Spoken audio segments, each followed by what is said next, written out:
Hey, this is Russell from NPAL Audio, and I want to show you how I turn this into this.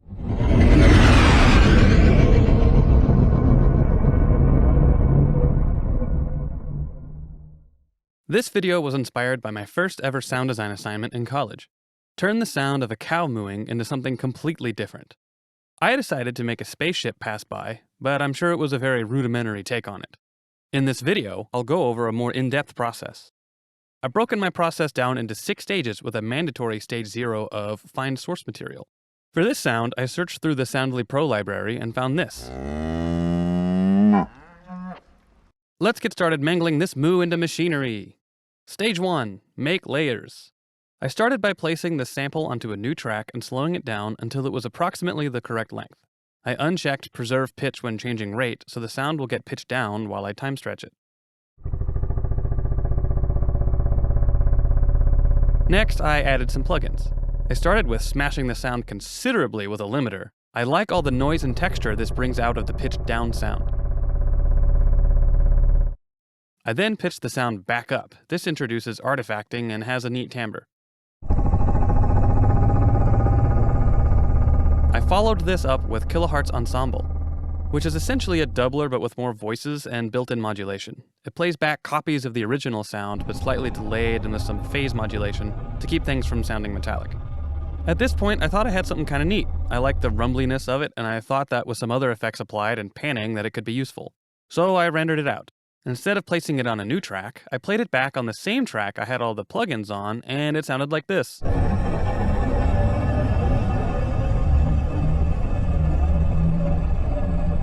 Way cooler.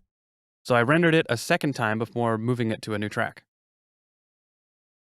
One layer is done, but what modern spaceship sound doesn't have that wub wub wub sound, also known as a tremolo effect? I took my original layer before reapplying the plugins and added a tremolo plugin.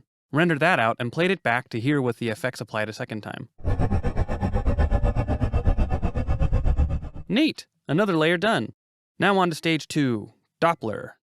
The Doppler effect is how frequencies of waves change based on the relative motion of a listener and an emitter. Or in other words, if something is moving towards you, the pitch goes up, and if it's going away, the pitch goes down. This is why ice cream trucks sound so happy when they approach you, but sad as they drive away because you didn't buy any Choco Tacos.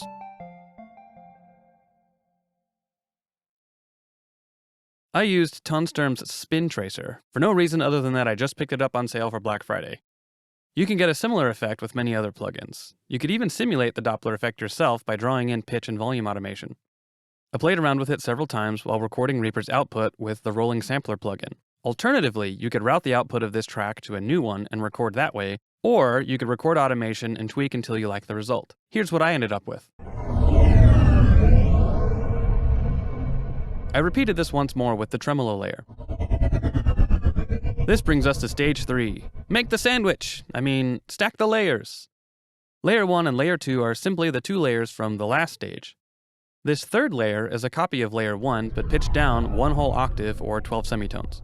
I liked the higher frequencies of this sound, but thought the low end was a tad too loud, and the mid to lows were kind of muddy, so I added this EQ curve, which aggressively scoops out the lower mid-range, tames the low end with a shelf, and boosts some of the high mids to bring out some interesting tones and textures in this layer. Altogether, the layers sound like this.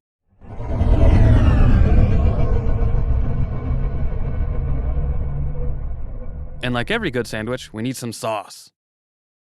I have all of these layers routed into a folder track so I can effect them together and make the sound more cohesive.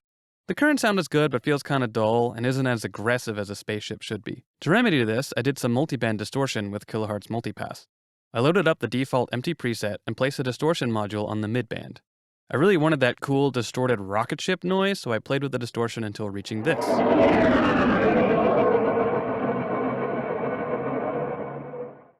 I proceeded to copy this into the high end to bring out some more harmonics and brightness into the sound.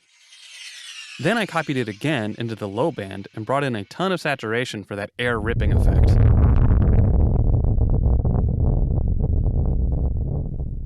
Before.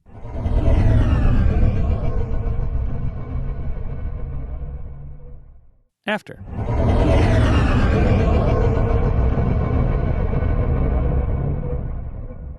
Next, I added an EQ and modulated a high shelf to bring in a little more top end, create more motion, and help sell the distance the ship was traveling by making it sound more dull as the ship travels away.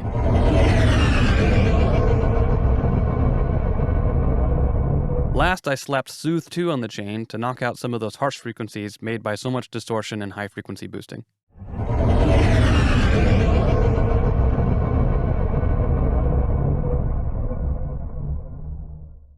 Tasty! By this point, I was pretty happy with what I've made, but felt like the introduction of the ship on screen wasn't strong enough. This brings us to Stage 4, creating a new layer. I copied the source material to a new track and slowed it down, again with the preserve pitch box unchecked. I then proceeded to pitch it back up 24 semitones to get this weird artifacty mess. I then used Soundtoy's Little Alter Boy to pitch it up even further and add some distortion. Next, I used my kilohertz snap heap preset called Swisherizer that I made in my last video. Last, I used Spin Tracer again for the Doppler effect and rendered the resulting sound to a new track. Stage 5, effects to the new layer. My goal for this stage is to make something reminiscent of a bottle rocket. Here's the sound I made from the last stage. First, I trimmed it up. The first plugin I added was OTT. In this, I turned up the high end and removed some low end. Next up in the chain are two instances of kilohertz distortion in the sine distortion mode. I have the first one turned all the way up and didn't think it was quite enough, so I added and tweaked a second instance. Next up is some pitch shifting. I pitched it down approximately 1 octave. Last is some EQ to make it even more harsh. I rendered this out to a new track. Stage 6, add new layer to the mix. How do you make things sound bigger? Pitch them down, of course.